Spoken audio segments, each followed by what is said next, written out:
up there. So now we've talked a little bit about the record deals and how really you don't get much money. And what then transpired, well, at that time, I'm now having in let's say 80, or this is probably 90,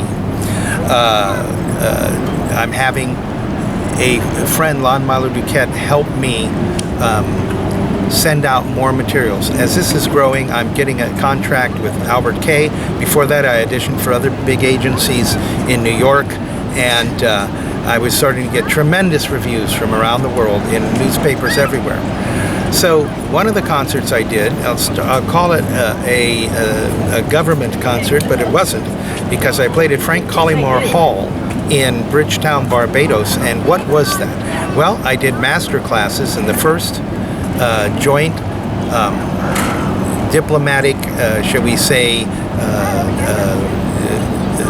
relationship between America and Barbados. Sat in chambers with the Prime Minister there, and I played concerts at a festival called the Crop Over Festival.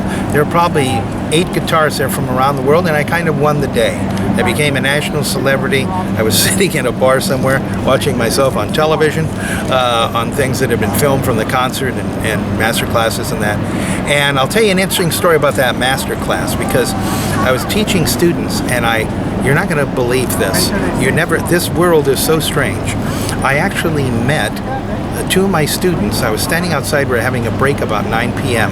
and 2 of the students there were actually in Jim Jones' cult in Guyana. Whoa. They were the 2 that ran into the forest while the Kool-Aid was being drank by other people. So I was my dear friend Hal Archer was a great flautist. I introduced him to his country, and we now have 2 albums out on the streaming service. You'll see a flute and guitar album, 2 of them, and called 300 Years of Guitar and Flute. And so that's on all the streaming services worldwide. And so Hal said, well, this guy was with Jim Jones. And I go, I thought that was San Francisco. He lived in San Francisco at the time. So you never know where you're going to go. So now let's talk about concerts. So now I'm there doing concerts at Frank Collymore Hall, winning the day against a big international competition, big international, should we say, display of talent from Martinique, from Cuba, from Brazil, from many countries, around France, around the world. So